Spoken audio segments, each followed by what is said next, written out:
Well, hello there everyone, and welcome to another UXW build video about a cabinet. You can tell right away this is going to be exciting material to watch. The cabinet is actually the star of the video, but so too is what's inside it. So let's take a look and just see what's in here. You can tell that no expense was spared in setting all of this up and that it's positively state-of-the-art.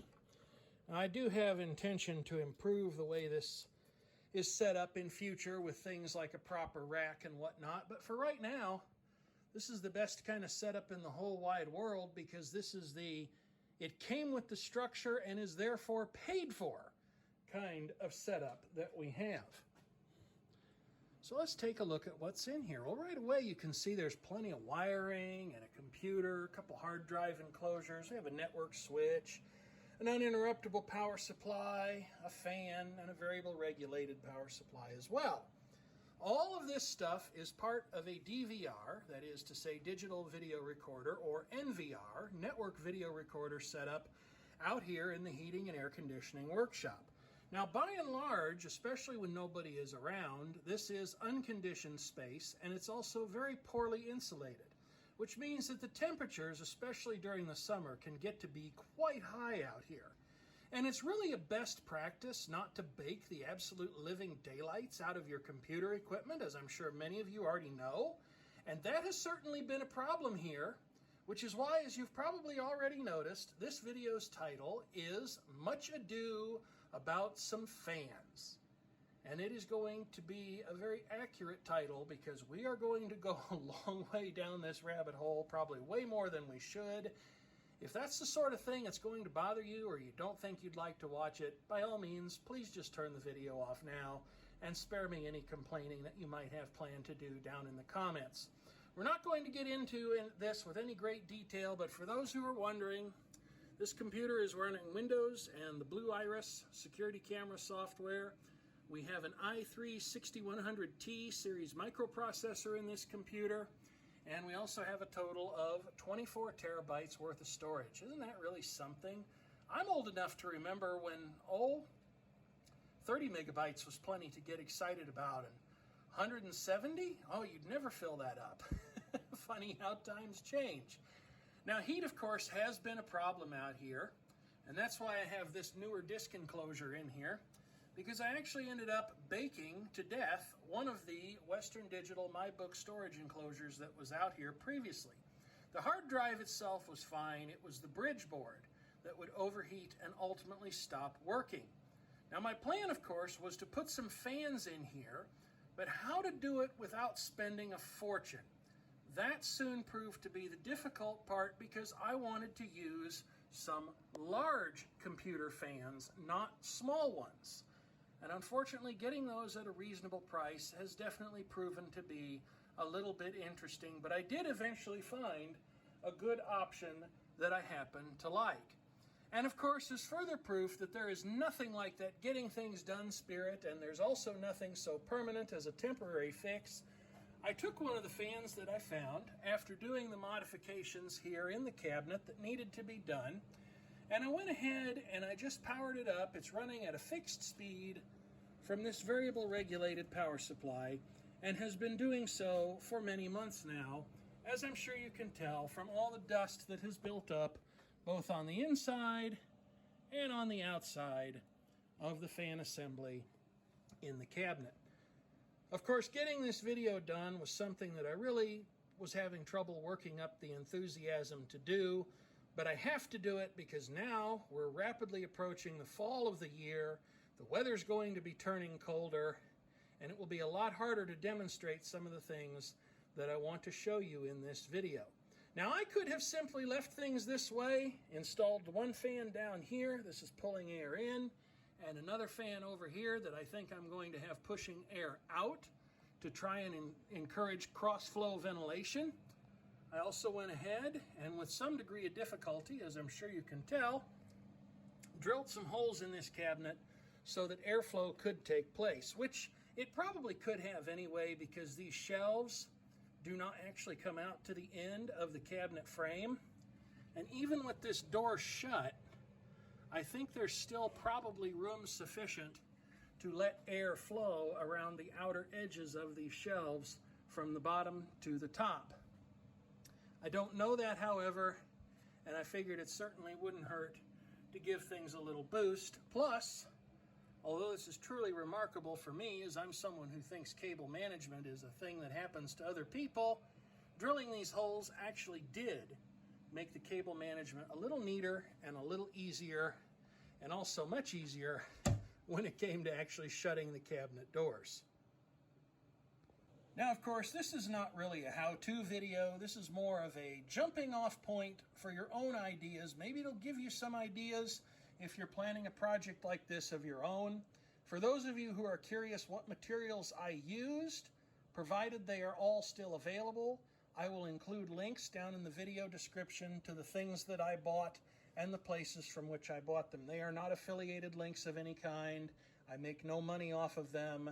They are simply provided for your convenience. I also guarantee nothing about any of this stuff other than to say it worked for me.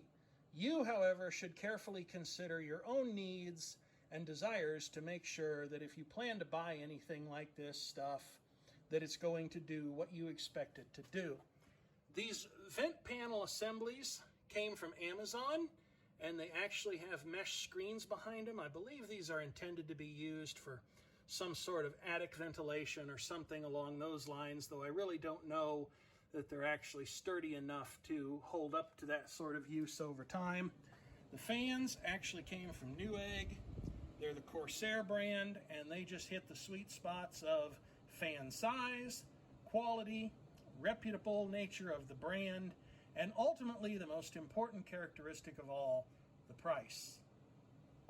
What I really want to share with all of you out in the viewing audience is the struggle that I went through to find some suitable fans for this project. It's here that I'll start at the beginning.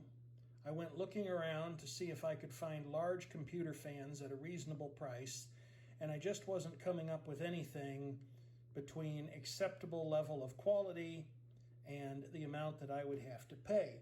For example, there are fans such as those from Noctua, which is probably not the correct pronunciation of their brand name, but guess what? I don't care, that are very high quality, would last a long time, run smoothly and quietly, do everything I could possibly want, but they'd cost a small fortune, and indeed they did.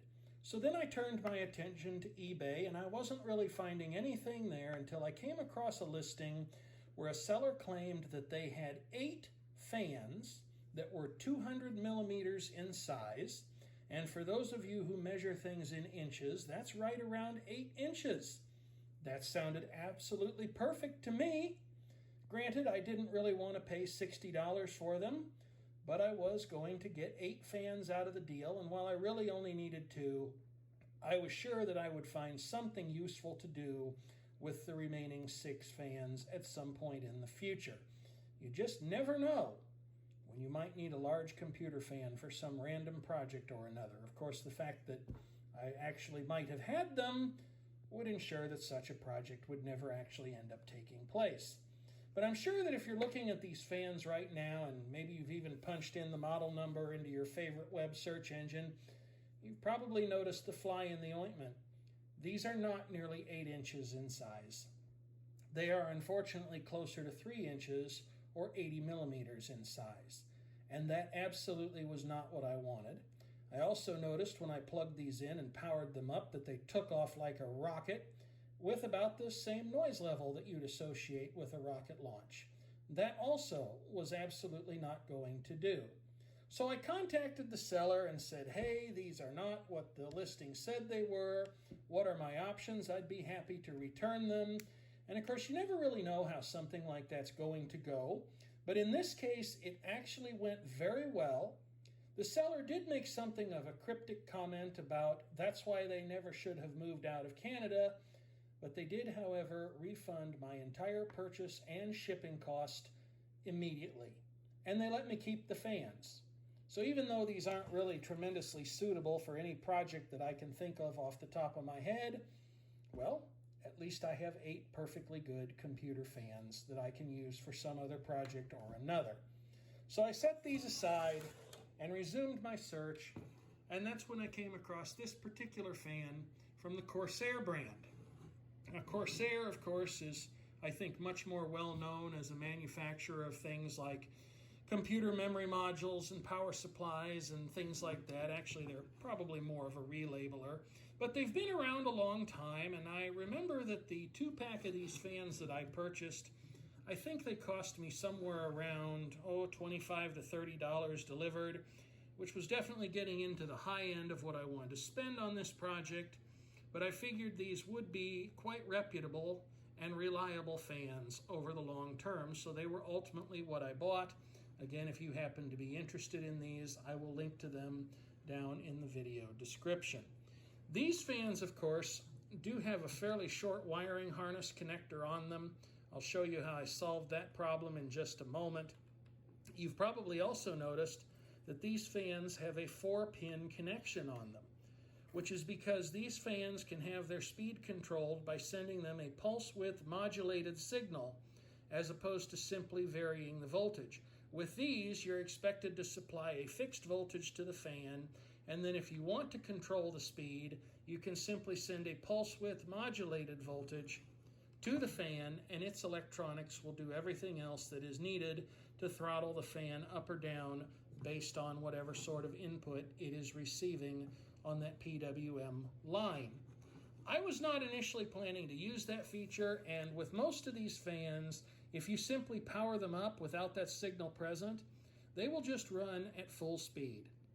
But then, of course, I got to thinking, well, gee, I wonder if I could make use of that pulse width modulation speed control, because a computer fan that's running more slowly, and these certainly wouldn't need to run at full speed all the time, at least not in theory, would also be a much longer-lived computer fan.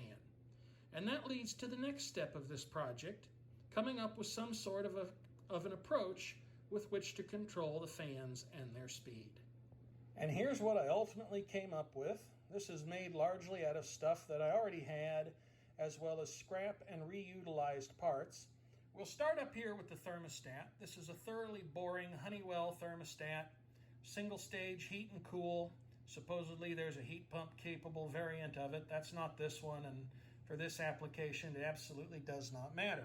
Now, most of these thermostats are designed such, especially these low-end ones, that they'll only run from batteries, but as it turns out, this one is actually capable of being powered without the use of batteries. That's why there's a C terminal on the back. Power comes in on RC or R, which in this case happens to be jumpered together, and that's perfectly fine for our application.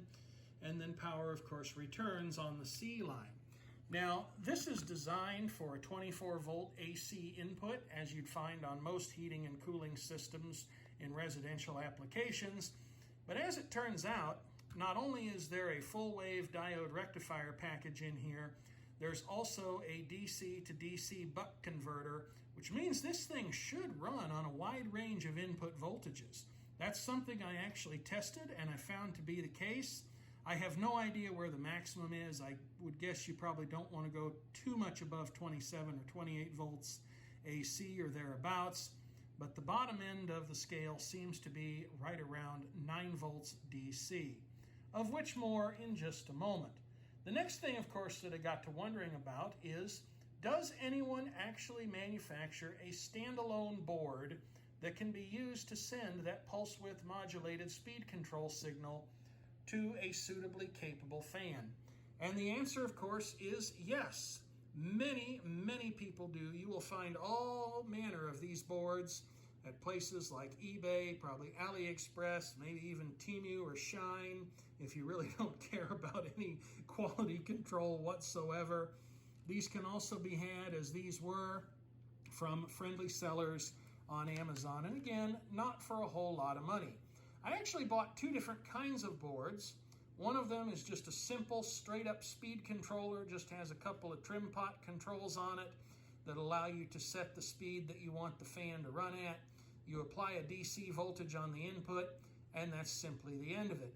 I went with these because, well, they're a little bit more capable. These actually have manual and thermal control, and of course they had a display on them. And as you know, especially for anything I'm involved with, the more lights and displays and indicators, well, the better it's got to be. And so these are the ones that I ultimately went with. This is just a scrap piece of chipboard that I rescued from a construction site's trash pile somewhere. And then down here, again, this is not a how-to video, but I have a little bit of a wiring legend that explains how the thermostat is going to be hooked up. And when I get to wiring this up in just a moment from now, which I'm not going to try to take video of because I'll need both my hands to do the wiring, we have red bringing the DC voltage to the thermostat. We have black for the common or ground connection. That'll go to the thermostat. That'll go to these two boards.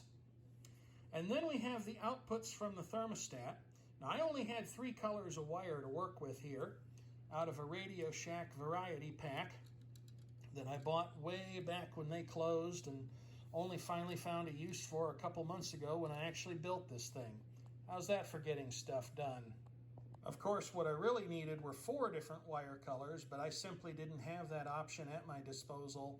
And again, in the name of trying to keep the cost of building this thing down, I was not going to go out and buy a spool of wire in a 4th and different color.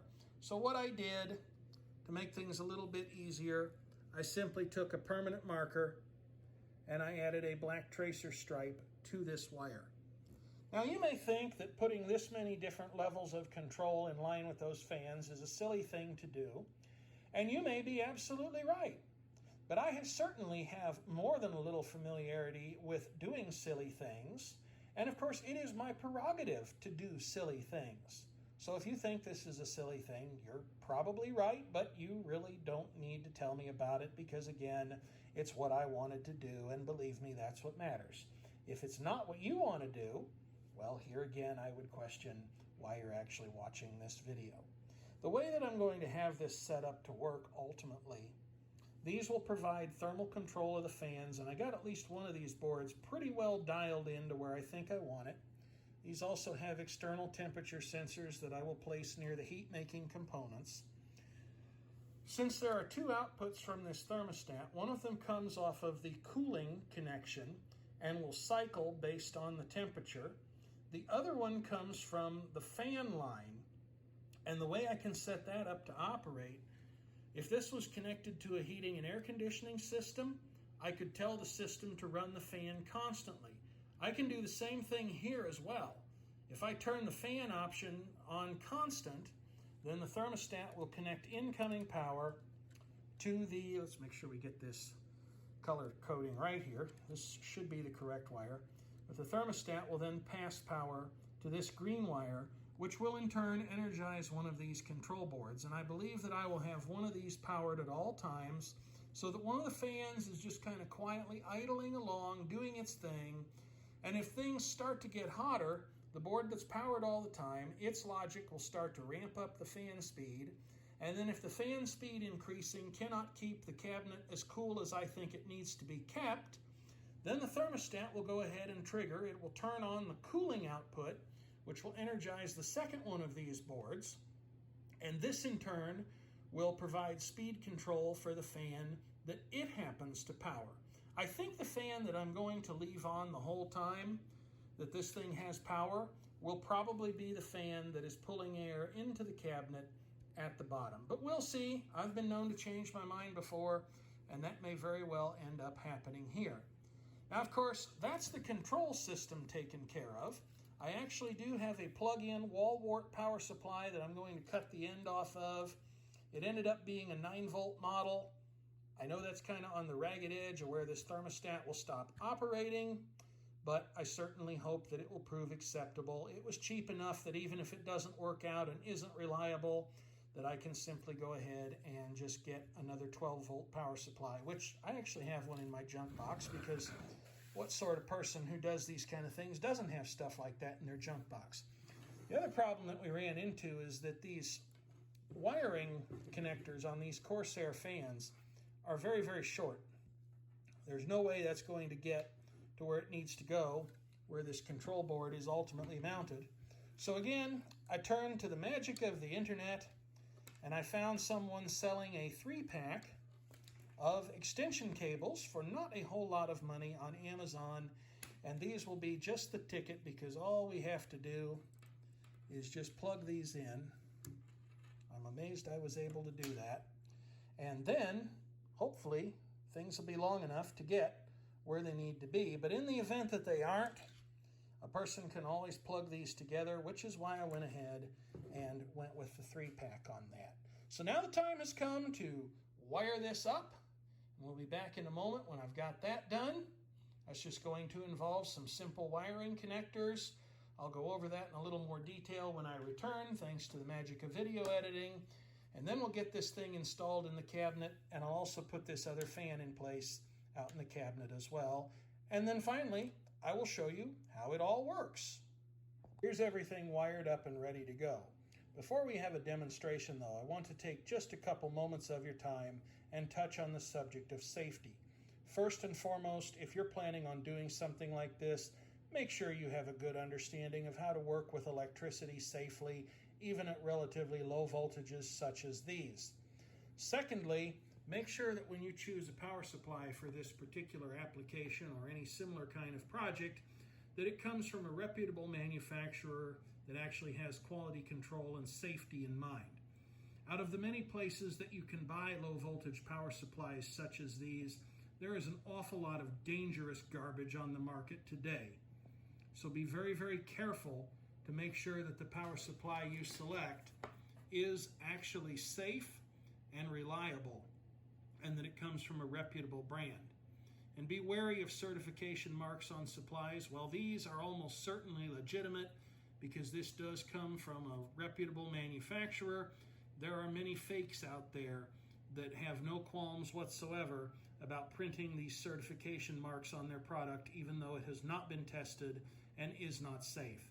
In the best case, you'll end up wiping out things like radio reception in your area, maybe making your neighbors mad at you.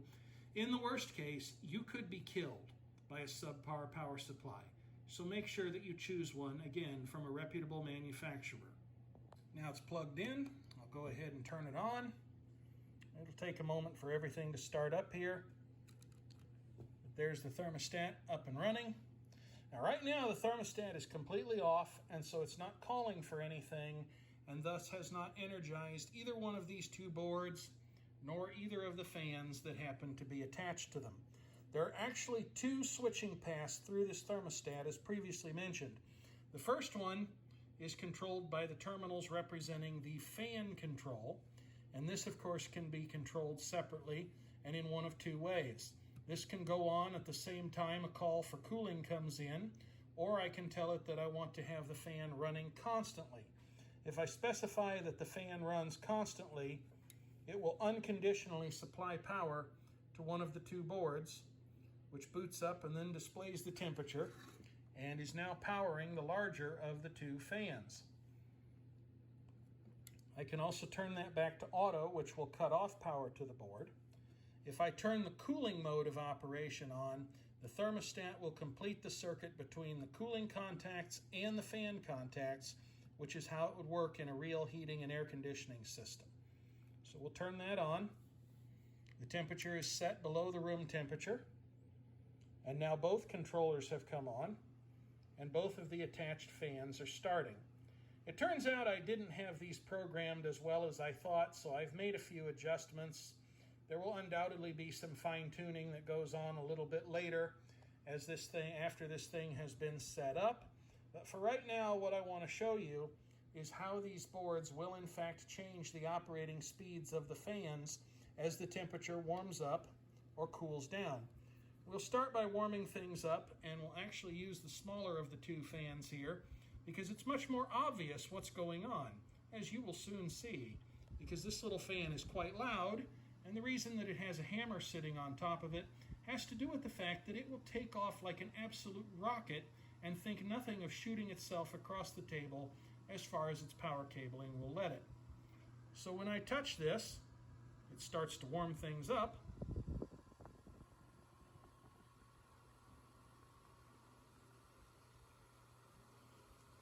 And you'll hear the fan increasing its speed to cope with what the controller believes is an additional load. But now let's say that things cool themselves down a little bit. I'll have to be careful with this because I don't know how well sealed this is. But if I stick this into the ice water just a little bit, you'll hear the fan slow down.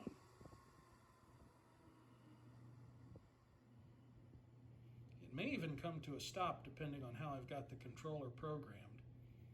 I think I set a minimum speed for one of these, but maybe not the other. So now the fan has stopped, but again, if things warm up, it will start again. The numbers that you see advancing rapidly down there are the temperature in degrees Celsius.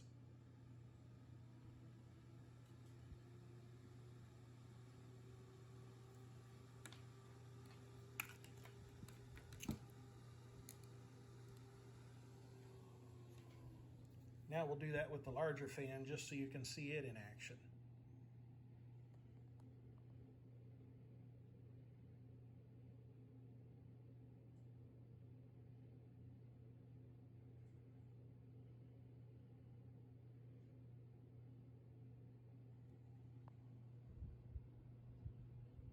It's much quieter, but you can probably see it in the camera's frame rate that the fan speed is in fact changing as the fan blades and the camera's shutter beat against one another. And the beat frequency changes as the fan picks up in speed. These also have the ability to manually control a fan's speed. I can do that by simply pressing these buttons to override the control. For example, I could wind this all the way up to full throttle if I wanted to. Or I could take it all the way down. Take a while to get there. But I could take it all the way down to a dead stop if I wanted to. Now, I wouldn't have to go all the way to 0 because there will come a point where the fan is no longer able to keep itself running. So these have both manual and automatic controls, which could be very handy in this particular application. And then, of course, if I turn the thermostat off completely,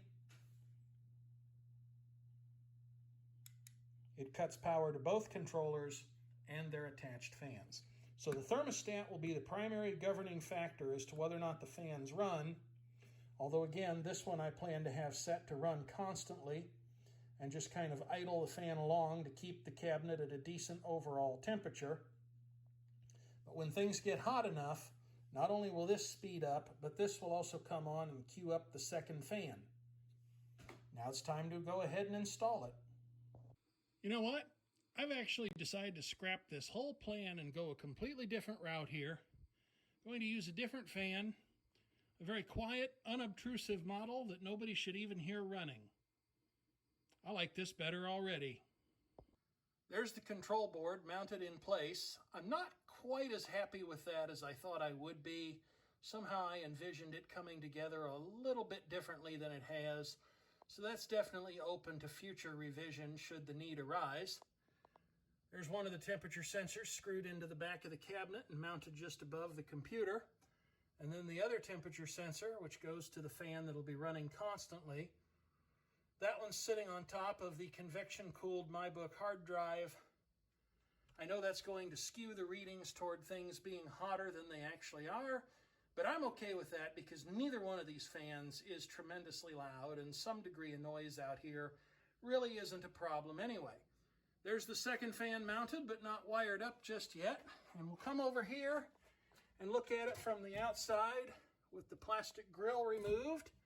And hopefully nobody's laughing too loud at the painfully obvious demonstration of, I can believe it's not carpentry. But before you laugh too loud, know that this was actually quite hard to do. This corner is very cramped and awkward, especially for someone of my stature and girth. And a 6-inch hole saw is not exactly an easy thing to maintain the tightest control of, especially in tight spaces such as this. I'm sure that 6-inch hole saw was also not tremendously kind to the electric drill's gearbox, but it lived to fight another day. So at least there's that.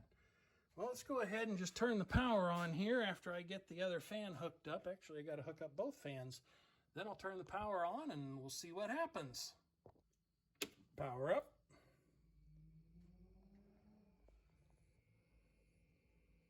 Thermostat initializes. Oh yeah. And that number's probably pretty darn accurate too. Because like I say, there is no insulation whatsoever in here, and it definitely gets to be a hot box. So we'll put this on fan on, which will turn on the bottom control board and start this fan running.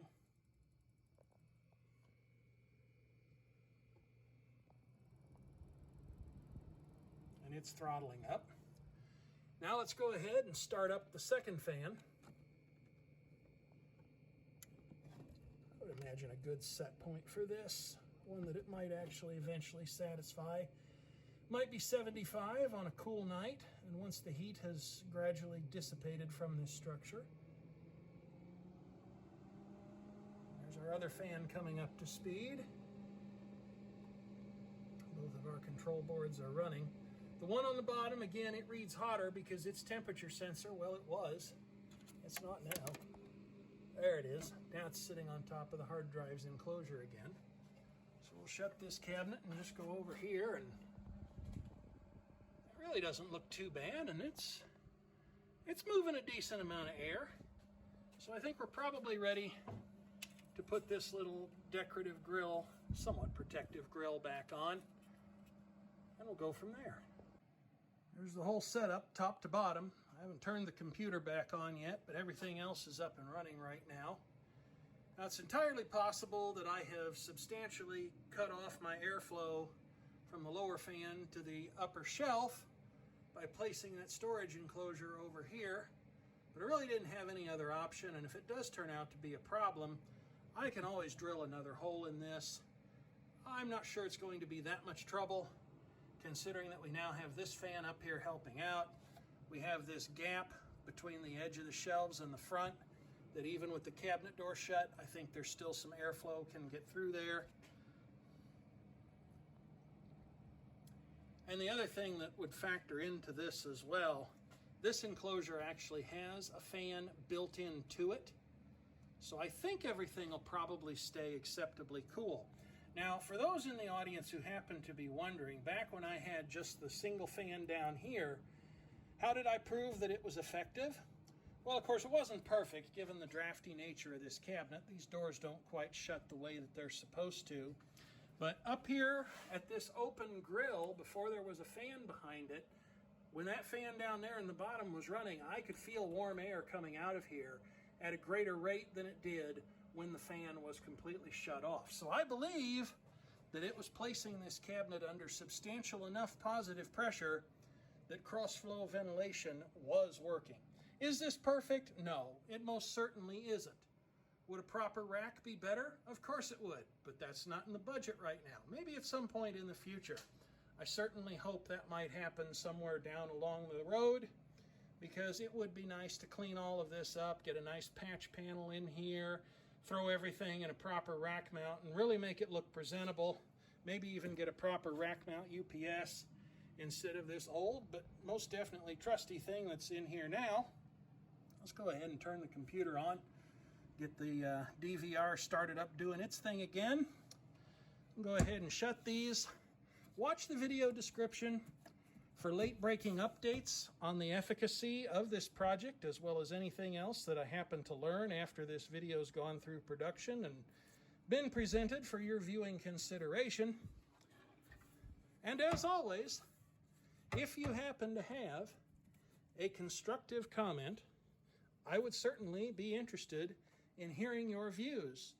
Even if they're critical, as long as there's a constructive aspect to them, that's really all that I ask. So thank you again for watching, and certainly do feel free to leave a constructive comment if you have one, especially if you've ever done a project similar to this.